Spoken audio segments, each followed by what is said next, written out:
रात में चावल, कुछ भी हो जाए, कभी दाल चावल, कभी राजमा चावल, कभी पुलाव, कभी खिचड़ी पर चावल तो बनने ही बनने हैं। कई बार लता की सास विमला उसे इसके लिए रोक चुकी थी, पर लता अपनी इस आदत को बिल्कुल भी नहीं बदलना चाहती थी।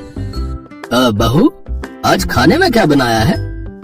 बाबूजी दाल चावल बनाए हैं। आज फिर चावल बना लिए।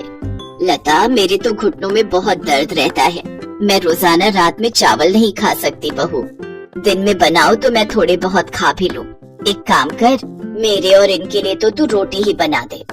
माँ जी, अब आटा गूंथना पड़ेगा। आटा गूंथा हुआ नहीं रखा।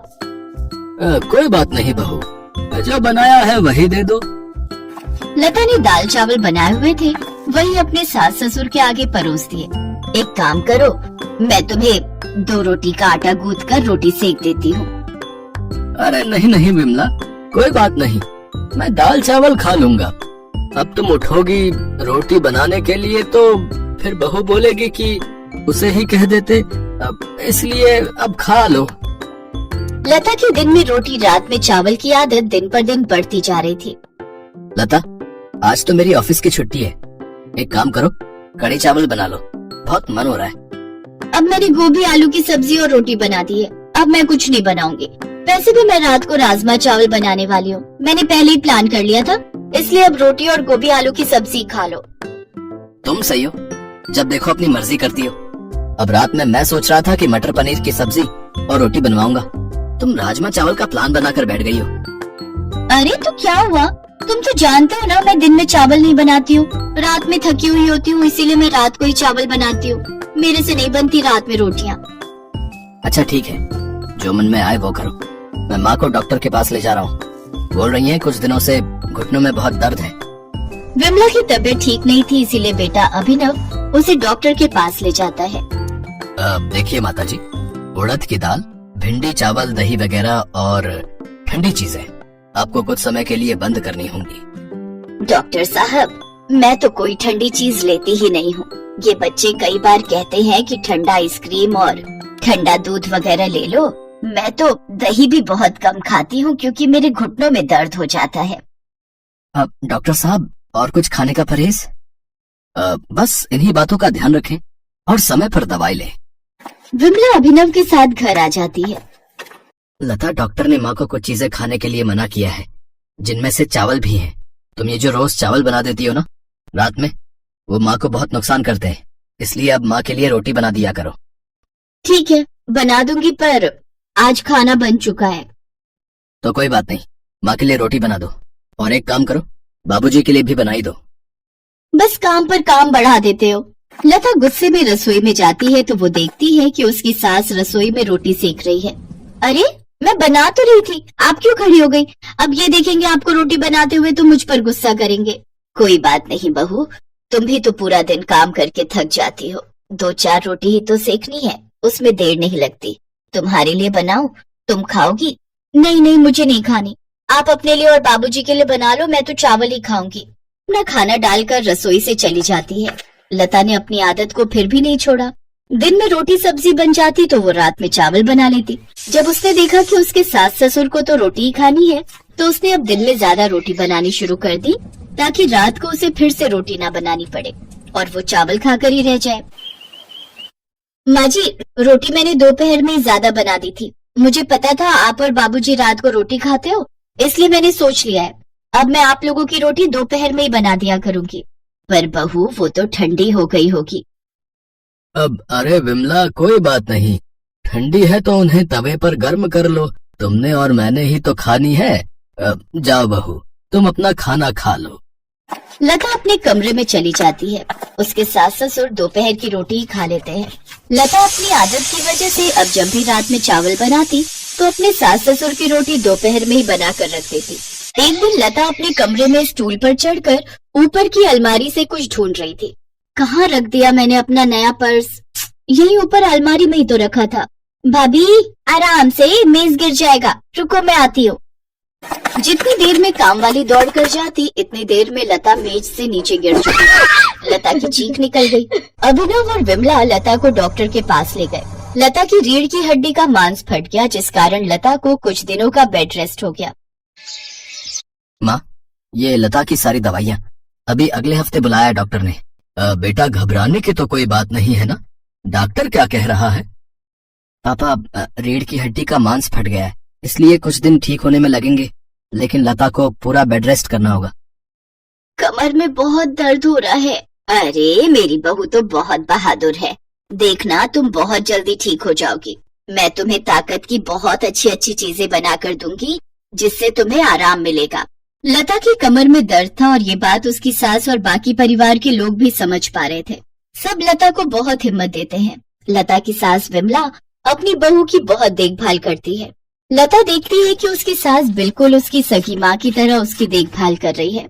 उसे अपने ऊपर बहुत पछतावा होता है कि एक तरफ वो अपने सास ससुर के लिए 2 रोटी बनाने में कितना हिचकिचाती थी और उन्हें दोपहर की ठंडी रोटियां दे देती थी, सिर्फ इसलिए क्योंकि रात में उसे सिर्फ चावल बनाना और खाना पसंद था। उसने अपने सास ससुर की उम्र का लिहाज भी नहीं किया। लता को अपनी गलती का एहसास होता है और कुछ दिनों बाद जब वो ठीक हो जाती है तो वो अपनी गलती को सुधार लेती है। वो जब भी रात में चावल बनाती तो थोड़ी रोटियां भी बना देती, ताकि उसके सास ससुर अगर चावल नहीं खाना चाहते तो वो गरम गरम रोटी खा सके। एक गांव में करुणा नाम की एक वृद्ध विधवा औरत रहती थी। उसका पति राम प्रसाद एक रोड हादसे में मर गया था। करुणा का एक लड़का भी था जो कि शहर में जाकर बस गया था और उसने वहीं शादी भी कर ली थी। करुणा अपना गुजारा करने के लिए अपने पति की पुरानी मोमोज की दुकान चलाया करती थी। बेटा, अब इन बूढ़ी हड्डियों में जान नहीं बची है, कब तक जिंदा रहूंगी नहीं पता। तू बस एक बार घर आ जा, तुझे देखने का बहुत मन कर रहा है। तेरे पिताजी के जाने के बाद तू ही तो एक सहारा है मेरा। माँ, मैं काम कर रहा हूँ, मेरे पास समय नहीं है, मैं नहीं आ सकता, और बार बार आप फोन मत करा कीजिए। सुधीर फिर फोन काट देता है। करुणा उदास मन लिए टेलीफोन बूथ से बाहर आती है। क्या हुआ भाभी जी? क्या बोला सुधीर? बस यही बोल रहा है कि समय मिलेगा तो आ जाऊंगा। अगर बुरा ना मानो भाभी जी तो एक बात बोलूं, सुधीर अब शहर जाकर बदल गया है, आप उसकी राह देखना बंद कर दें। धनीराम जी, कोई माँ अपने बच्चे को कभी भूल नहीं सकती। आप बताओ कितने पैसे हुए? मैं आपसे कैसे पैसे ले सकता हूँ भाभी जी? कोई बात नहीं, आप आराम से घर जाइए। नहीं धनीराम जी, आपके मुझ पर पहले से ही बहुत उपकार है। मैं पहले के पैसे आपके अभी तक नहीं दे पाई हूँ। पैसों का क्या है भाभी जी, जब हो आप तब दे देना। अभी आप आराम से घर जाइए। करुणा फिर वहाँ से घर आ जाती है और अपनी मोमोज की दुकान पर काम करने लगती है। आइए आइए, स्वादिष्ट और मजेदार मोमोज खाइए और अपने घर भी ले जाइए। आइए आइए। वो अपनी दुकान अकेले ही चलाती थी।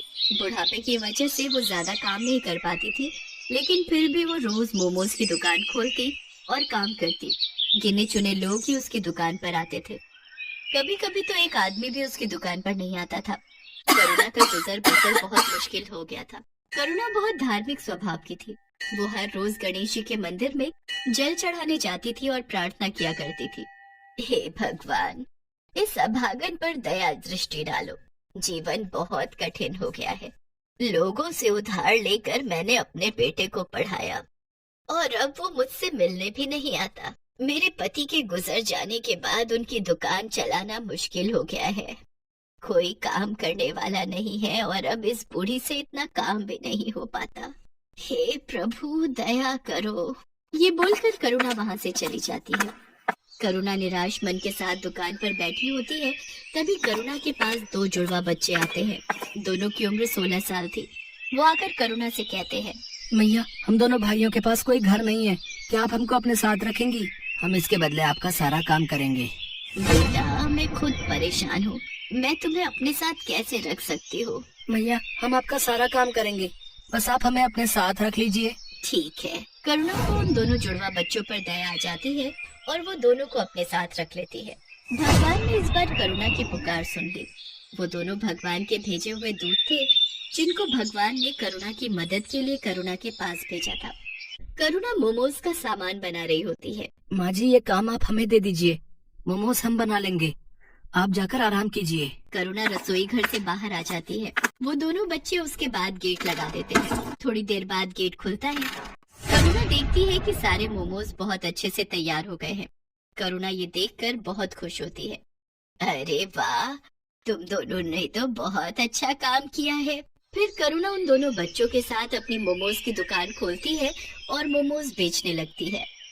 आइए आइए, स्वादिष्ट और मजेदार मोमोज खाइए और अपने घर भी ले जाइए। आइए आइए। आज करुणा के मोमोज में से ऐसी खुशबू आ रही थी जैसी कभी नहीं आई। पूरे बाजार के लोग मोमोज की खुशबू से आकर्षित होकर करुणा की दुकान पर आने लगे और देखते ही देखते करुणा की दुकान पर भीड़ लग जाती है। अरे एक प्लेट मोमोज देना। मुझे भी दे दो एक प्लेट। अरे वाह वाह वाह, इतने स्वादिष्ट मोमोज तो मैंने आज तक कभी नहीं खाए। वाह वाह वाह वाह वाह। करुणा लोगों की ये सारी बातें सुनकर काफी खुश होती है। देखते ही देखते उसके सारे मोमोज बिक जाते हैं।